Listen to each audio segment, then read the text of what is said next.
تو بھی کوئی احساس جرم تو نہیں ہوگا کہ میں سود کھاتے ہیں اور کھلانے والوں کے ساتھ زندگی گزار کر مرا؟ ٹھیک ہے، تم جو کچھ کرنا چاہتے ہو کرو، انہوں نے بے حد مایوسی سے کہا۔ تم نے پہلے کبھی میری بات نہیں مانی تو اب کیسے مانو گے؟ سلار مسکرایا، وہ باپ کی مایوسی کو سمجھ سکتا تھا، وہ ان کا خواب توڑ رہا تھا۔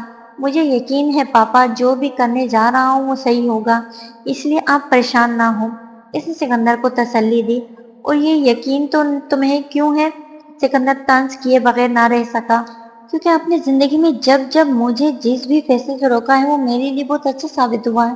آپ کی ممانعت گڈ لک چارم ہے میرے لیے۔ سکندر ٹھیک کہتے تھے، وہ واقعی ڈھیٹ تھا، مگر اس نے سینس آف ہیومر باپ سے ہی لیا تھا۔ جن کا پارا لمحہ میں چڑھا اور اترا وہ ہنس پڑے۔ کمینے، شکریہ، سلار نے جوابی مسکراہٹ سے کہا۔ اور یہ فلو کب سے چل رہا ہے تمہارا؟ فرقان نے سلار سے پوچھا۔ وہ 8 مہینے کے بعد مل رہے تھے۔ یہ تو اب 1.5 ماہ سے کچھ مستقل ہی ہو گیا ہے، آتا جاتا رہتا ہے سر درد کے ساتھ، شاید کسی چیز کی الرجی ہے، سلار نے لاپرواہی سے کہا۔ تم کوئی میڈیسن لے رہے ہو؟ فرقان نے پوچھا۔ ہاں، یہ اینٹی بایوٹک، لیکن اثر کبھی ہو جاتا ہے کبھی نہیں، سلار نے بتایا۔ تم بلڈ ٹیسٹ کروا لو، کہیں کوئی اور مسئلہ نہ ہو۔ فرقان اس وقت مر کے بھی یہ نہیں سوچ سکتا تھا کہ مسئلہ اتنا بڑا ہو سکتا ہے۔ سلار کے کروائے جانے والے ٹیسٹس نے فرقان کے پیروں کے نیچے سے زمین نکال دی تھی۔ اسے یہ یقین ہی نہیں آیا تھا کہ یہ رپورٹ سلار کی ہو سکتی ہے۔ کیوں مزید ٹیسٹ کیوں؟ کوئی ایسا سیریس مسئلہ تو نہیں؟ مجھے دوسرے دن مزید ٹیسٹ کا کہنے پر سلار نے ایک بار پھر لاپرواہی سے اس کی بات ہوا میں اڑانے کی کوشش کی۔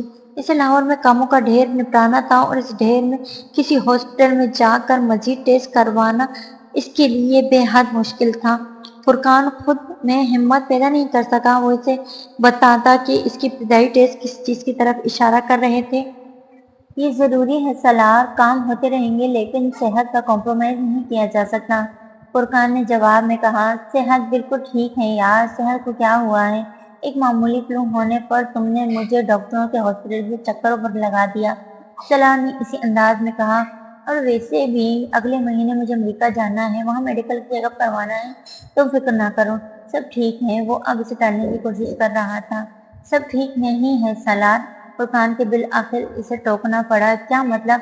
سلار اس کی بات پر ٹھٹکا۔ میں تمہارے پاس پہنچ رہا ہوں آدھے گھنٹے میں، فرقان نے فون پر مزید کچھ کہے فون رکھ دیا۔ سلار اس کے انداز پر الجھا تھا، لیکن وہ اس سے صرف ایک ڈاکٹر کا پروفیشنلزم سمجھا۔ تو فوری طور پر کہیں پر نہیں جا رہے، تم مجھے اسی ہفتے میں ہمارے سارے ٹیسٹ کروانے ہیں اور اس کے بعد ہی تم کہیں جا سکتے ہو۔ فرقان واقعی نہ صرف آدھے گھنٹے میں پہنچ گیا تھا بلکہ اس نے سلار کو اپنی سیٹ کینسل کروانے کے لیے بھی کہہ دیا تھا۔ کیا مسئلہ ہے فرقان؟ تم مجھے صاف صاف کیوں نہیں بتا دیتے؟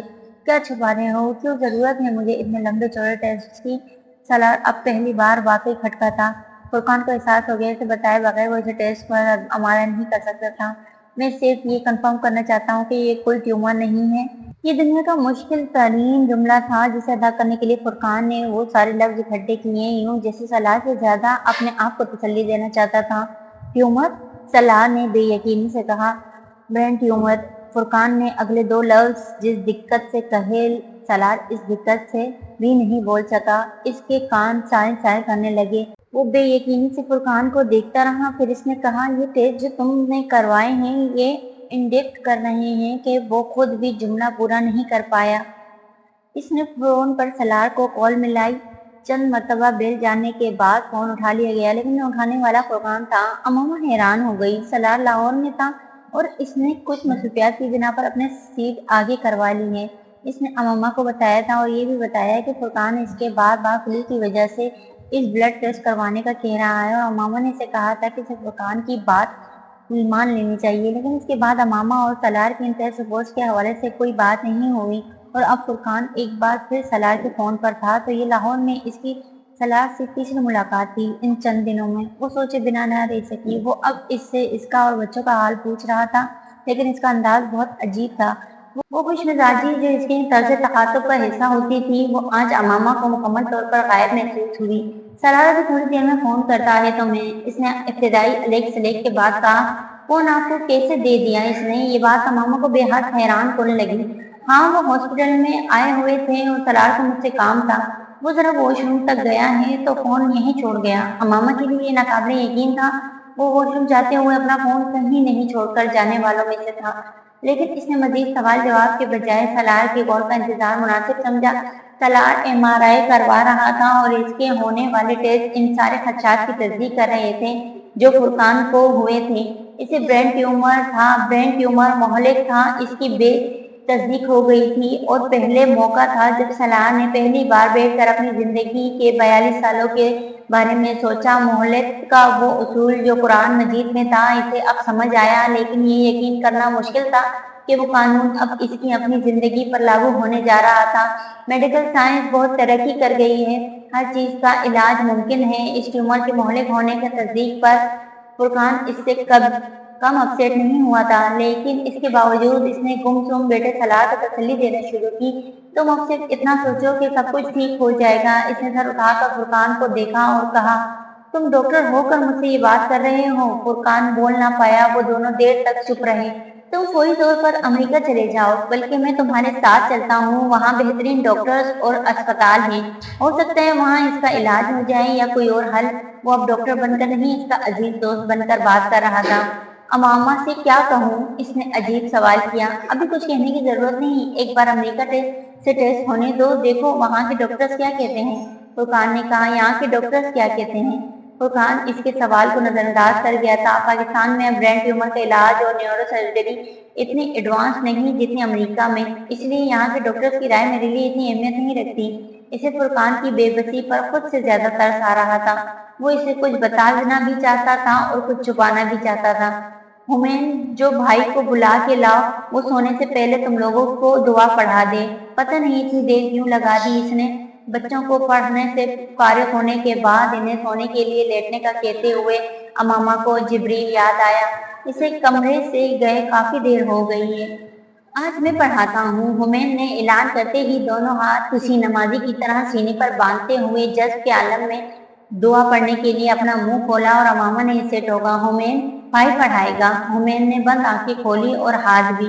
اس سے پہلے کہ وہ کمرے سے نکل جاتا، امامہ نے نائٹ سوٹ کے پاجامے پر لگی گرہ کو دیکھا جو ابھی ابھی باتھ روم سے پہن کر نکلا تھا۔ پاجامے کے اوپری حصے کو آزار بند کی بجائے ایک بڑی سی رسی سے گرہ لگا کر کسا گیا تھا۔ ادھر آؤ، امامہ نے اسے بلایا۔ یہ کیا ہے؟ اس نے جھک کر نیچے بیٹھتے ہوئے اس گرہ کو کھولنے کی کوشش کی تاکہ پاجامے کو ٹھیک کر سکے۔ ہومین نے ایک چیخ ماری اور جھٹکا کھا کر اس گرہ پر دونوں ہاتھ رکھے پیچھے ہٹا۔ ممی نہیں، اس کی سٹرنگ کہاں ہے؟ امامہ کو اندازہ ہو گیا تھا کہ اس گرہ کو باندھنے کی وجہ کیا تھی۔ میں نے اسکول میں کسی کو دے دی، امامہ نے حیرانی سے پوچھا۔ کیوں؟ چیریٹی میں، ہومین نے جملہ مکمل کر دیا۔ امامہ نے ہکا بکا ہو کر اپنے اس بیٹے کا اعتماد اور اطمینان دیکھا۔ چیریٹی میں؟ وہ واقعی حیران تھی۔ صرف ایک ڈوری کو نہیں، مختصر جواب آیا۔ پھر ڈوری سے بیگ کو باندھا تھا۔ کس بیگ کو؟ امامہ کا ماتھا ٹھنکا۔ اس بیگ کو جس میں کھلونے تھے۔ جواب اب پورا آیا۔ کس کے کھلونے؟ امامہ کے ماتھے پر بل پڑے۔ ویل، ہومین نے اب ماں رئیسہ اور عنایہ کو باری باری محتاط انداز میں دیکھا اور اپنی جواب کو گول مول کرنے کی بہترین کوشش کی۔ وہ کئی لوگوں کے تھے۔ امامہ کو ایک لمحے میں سمجھ آیا کون تھے، کس کو دیے، کیوں دیے، کس سے اجازت لی۔ اس نے یکے بعد دیگرے تابڑ توڑ سوالوں کی بوچھاڑ کر دی۔ یہ پہلا موقع نہیں تھا جب ہومین سکندر نے مہاتما بدھ بننے کی کوشش کرتے ہوئے اپنے بہن بھائیوں کے کھلونے دان کیے تھے، اور اس کے بہن بھائیوں میں اگر بلا کا تحمل نہ ہوتا تو اس کارنامے پر ہر بار بلا کا رن پڑتا۔ عنایہ کی آنکھیں اب آنسوؤں سے لبالب بھر گئیں۔ چھوٹے بھائی نے یہ طے کیا ہوا تھا کہ وہ ان کی ہر چیز کو کسی بھی وقت مشینری جذبہ کے تحت کسی کو بھی دے سکتا ہے۔ ممی، عنایہ بری طرح بلبلائی۔ چیریٹی گناہ نہیں ہے۔ ہومین نے اپنی آنکھیں عادتاً گول کرتے ہوئے ان دو لفظوں کو ایک بار پھر استعمال کیا جو پچھلے کئی دنوں سے بار بار اس کی گفتگو میں آ رہے تھے۔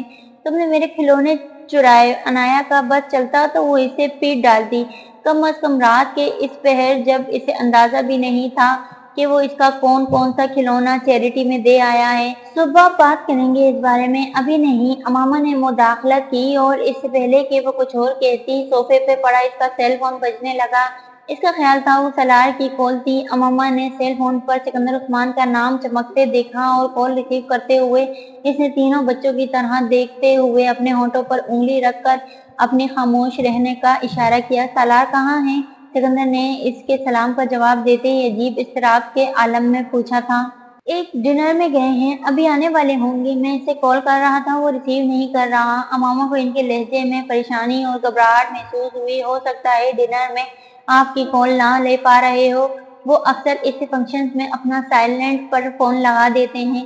خیریت ہے نا پاپا؟ وہ پیچھے بنا نہ رہ سکی۔ تم لوگوں نے مجھے کیوں نہیں بتایا؟ اتنی بڑی بات مجھ سے کیوں چھپائی؟ سکندر عثمان حواس باختگی میں کہتے چلے گئے۔ انہیں کچھ دیر پہلے ان کے ایک قریبی عزیز نے اس حوالے سے فون کیا تھا۔ اس عزیز نے سالار کی بیماری کے حوالے سے یہ خبر کسی چینل پر دیکھ لی تھی اور فوری طور پر افسوس کا اظہار کرنے کے لیے سکندر عثمان کو فون کیا اور سکندر شاکڈ رہ گئے تھے۔ اس نے حواس باختگی کے عالم میں سالار کو کالز کرنا شروع کر دی تھی جو اس نے ریسیو نہیں کی۔ اس ڈنر میں بیٹھنے سے پہلے سکندر عثمان کی کال آنے سے پہلے سالار کو پتہ چل گیا تھا کہ میڈیا میں اس کی بیماری خبر بریک ہو چکی ہے۔ اس کے اسٹاف نے اسے اطلاع دی تھی اور وہ سکتے میں آ گیا تھا۔ سکندر عثمان کا اپنے فون پر چمکتا دیکھ کر سالار کی بھوک ختم ہو گئی تھی۔ اسے یقین تھا کہ وہ کال کسی مقصد کے لیے کی جا رہی ہے، لیکن وہ وہاں بیٹھ کر سکندر سے بات کرنے کی ہمت ہی نہ کر سکا۔ وہ بوجہ جس نے کئی مہینوں سے اسے دہرا کر رکھا تھا، ایک دم جیسے وہ اور بہت سے لوگوں کے کمرے جھکا دینے والا تھا، اور اگر سکندر کو یہ خبر مل چکی تھی تو امامہ وہ آگے نہیں سوچ سکا۔ کیا نہیں بتایا پاپا؟ کیا چھپایا ہے آپ سے؟ امامہ کی سمجھ میں سکندر کی بات نہ آئی۔ برین ٹیومر کے بارے میں سکندر نے جیسے کراہتے ہوئے کہا۔ امامہ اب بھی کچھ نہیں سمجھی۔ Brain tumour? کس کے برین ٹیومر کے بارے میں؟ وہ الجھی، اور وہ پہلا موقع تھا جب سکندر کو احساس ہوا کہ وہ بھی ان کی طرح بے خبر ہی تھی۔ پاپا آپ کس کے برین ٹیومر کی بات کر رہے ہیں؟ امامہ نے ایک بار پھر پوچھا۔ جواب سکندر عثمان کے حلق میں اٹک گیا۔ پاپا؟ امامہ ان کے مسلسل خاموش رہنے پر ایک مرتبہ پھر اپنا سوال دہرانا چاہتی تھی لیکن دہرا نہ سکی۔ بجلی کے کندھے کی طرح اس کے دماغ میں اپنے ہی سوال کا جواب آیا۔ سکندر کس کی بیماری پر یوں بے چین ہو سکتے ہیں؟ سالار؟ کیا وہ سالار کی بات کر رہے ہیں؟ سالار کے برین ٹیومر کی؟ اسے کئی ہفتے پہلے کی فرقان اور اپنی بات چیت یاد آئی۔ ہاسپٹل کا وزٹ، سالار کا بدلا ہوا رویہ۔ وہ بے چینی کے عالم میں فون ہاتھ میں لیے بیٹھی رہی۔ فون پر اب دونوں طرف خاموشی تھی۔ آپ سے کس نے کہا؟ امامہ نے کانپتی ہوئی آواز میں ان سے پوچھا۔ اس نے تمہیں نہیں بتایا؟ سکندر نے عجیب بے بسی سے امامہ سے پوچھا۔ امامہ کو اس سوال کا جواب دینے یا سوچنے کا موقع نہیں ملا۔ باہر ہارن کی آواز سنی۔ اس نے میں کچھ دیر میں آپ سے بات کرتی ہوں پاپا۔ اس نے سر پڑتے ہاتھوں میں تھامے فون کو سنبھالنے کی کوشش کرتے ہوئے سکندر سے کہا، مجھے تمہیں نہیں بتانا چاہیے تھا۔ وہ اپنے پچھتاوے کا اظہار کیے بغیر رہ نہ سکے۔ امامہ نے فون بند کر دیا۔ سب کچھ یکدم ہی بے معنی ہو گیا تھا۔ کسی بت کی طرح فون کو گود میں رکھے ساکت بیٹھی تھی وہ۔ ممی آپ ٹھیک ہیں؟ امامہ نے چونک کر حمین کو دیکھا۔ جواب دینے یا کوئی اور سوال کرنے کے بجائے وہ اٹھ کر باہر نکل گئی۔ حمین کچھ اور الجھا تھا۔ تم ابھی تک جاگ رہے ہو؟ سالار نے لاؤنج میں داخل ہوتے ہی وہاں پڑے کمپیوٹر کے سامنے بیٹھے جبریل کو دیکھ لیا تھا۔ باپ کی آواز جبریل کو کرنٹ کی طرح لگی تھی۔ برق رفتاری سے اس نے کمپیوٹر کی اسکرین پر وہ سائٹ بند کی جو وہ کھولے بیٹھا تھا، اور وہ اب باپ کا استقبال کرنے کے لیے تیار تھا۔ امامہ ہارن کی آواز سن کر بھی نہیں آئی تھی۔ جبریل ہارن کی آواز سن ہی نہ سکا۔ اس کا ذہن جس گرداب میں پھنسا تھا وہاں وہ سن بھی نہیں سکتا تھا۔ میں ایک اسائنمنٹ کی تیاری کر رہا تھا، جبریل نے اپنے سامنے کھڑے سالار کو دیکھے بنا نظریں ملائے بغیر کہا۔ وہ باپ کا چہرہ کیوں نہیں دیکھ پا رہا تھا؟ سالار نے جبریل کا چہرہ دیکھا۔ اس کے افق میں ڈیسک ٹاپ پر ورلڈ بینک کا ہوم پیج دیکھا۔ بہت دیر ہو گئی ہے، 10:30 ہو رہے ہیں، اور تمہیں 10 بجے سے پہلے سب کام مکمل کر لینا چاہیے، یاد ہے؟ سالار نے اسے یاد دہانی کرائی۔ جبریل نے اس بار بھی باپ کو دیکھے بغیر سر ہلایا اور اٹھ کر کھڑا ہو گیا۔ تمہاری ممی کہاں ہے؟ سالار نے اس سے پوچھا۔ ہارن کی آواز کے باوجود بھی نہیں آئی تھی وہ، اور جبریل رات کے پہر لاؤنج میں ڈیسک ٹاپ پر اکیلا موجود تھا۔ اس کے گھر میں یہ خلاف معمول تھا۔ وہ خدشہ جو اسے ڈنر میں لاحق ہوا تھا وہ جس یقین میں بدلتا جا رہا تھا۔ جبریل کو جواب دینا نہیں پڑا۔ بچوں کے کمرے کا دروازہ کھول کر وہ باہر آ گئی تھی۔ سالار نے اسے دیکھا اور اس کے چہرے پر پڑنے والی ایک نظر ہی نے اسے یہ بتانے کے لیے کافی تھی کہ اس کے بدترین خدشات ٹھیک ثابت ہوئے تھے۔ اس لاؤنج میں موجود تینوں افراد عجیب ڈرامائی انداز میں وہاں ایک دوسرے کے سامنے کھڑے تھے۔ وہ خاموش جبریل پہلی بار اپنے گھر میں اپنے ماں باپ کے درمیان ایک دیوار کی طرح حائل ہوئی دیکھی تھی، اور اس خاموشی نے اس کے خوف کو اور بڑھایا تھا۔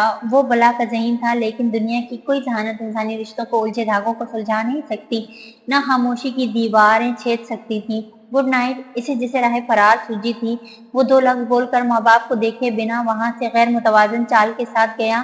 لاؤنج میں کھڑے رہ جانے والے ان دونوں افراد نے اسے نہیں دیکھا تھا، وہ ایک دوسرے کو دیکھ رہے تھے، ایک نظر، پھر دوسری اور پھر تیسری، پھر سالاٹ پلٹ کر اپنے بیڈ روم کی طرف گیا۔ وہ اس سے زیادہ ان نظروں کا سامنا نہیں کر سکتا تھا۔ وہ اس کے پیچھے بےکامگی انداز میں اندر آئی تھی، یوں جیسے کسی ٹرانس میں ہو۔ وہ سیر زدہ نہیں تھی، دہشت زدہ تھی۔ سالار اب بھی اس کی طرف متوجہ نہیں تھا۔ ڈنر جیکٹ کو صوفے پر پھینکتے ہوئے اس نے فون ٹراؤزر کی جیب سے نکالا جو بج رہا تھا۔ وہ سکندر عثمان تھے۔ اس کی آواز سنتے ہی سکندر اپنا حوصلہ کھو بیٹھے۔ سالار نے زندگی میں پہلی بار باپ کو روتے ہوئے دیکھا تھا۔ تم نے طے کر رکھا ہے کہ تم ساری عمر مجھے چین نہیں لینے دو گے، سکندر نے آنسوؤں کے درمیان کہا۔ وہ اولاد کی تکلیف پر پریشان ہونے والے باپ تھے، رو پڑنے والے باپ نہیں تھے۔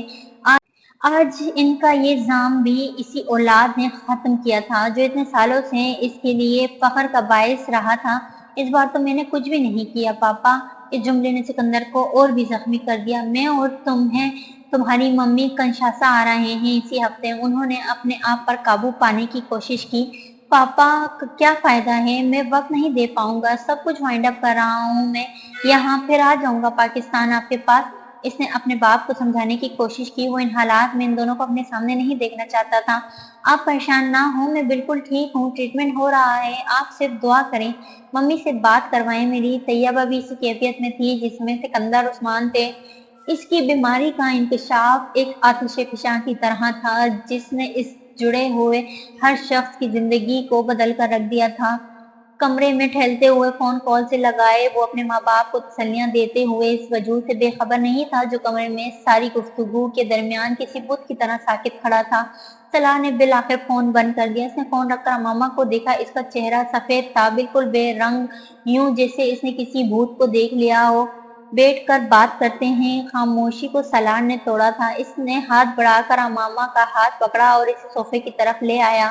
وہ کھینچی چلی آئی تھی کسی روبوٹ کی طرح۔ تمہیں کس نے بتایا؟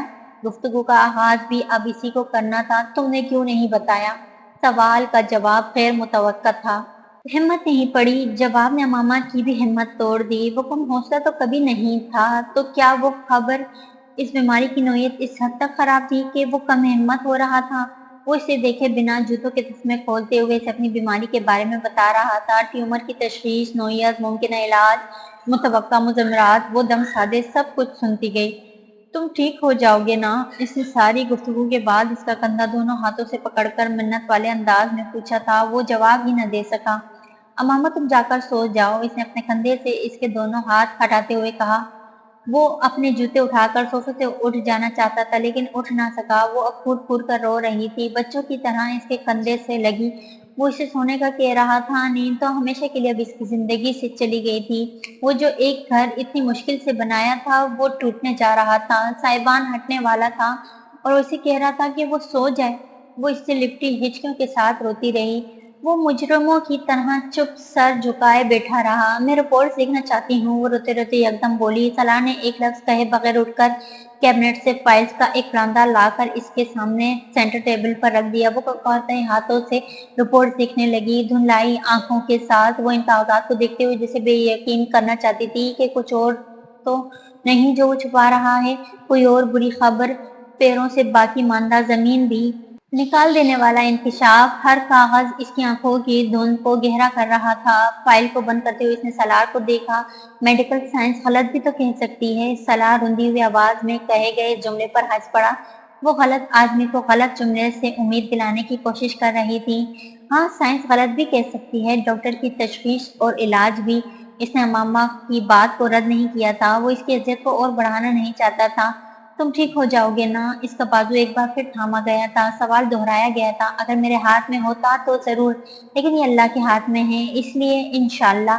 وہ پھر ہچکیوں سے رو پڑی۔ اس بار سالار نے اسے لپٹا لیا۔ وہ مرد تھا، رونا نہیں چاہتا تھا لیکن جذباتی ہو رہا تھا۔ امامہ تمہیں بہادر بن کر ان سب کا مقابلہ کرنا ہے۔ وہ روتی رہی۔ سالار اس سے ساتھ لگائے تھپکتا رہا۔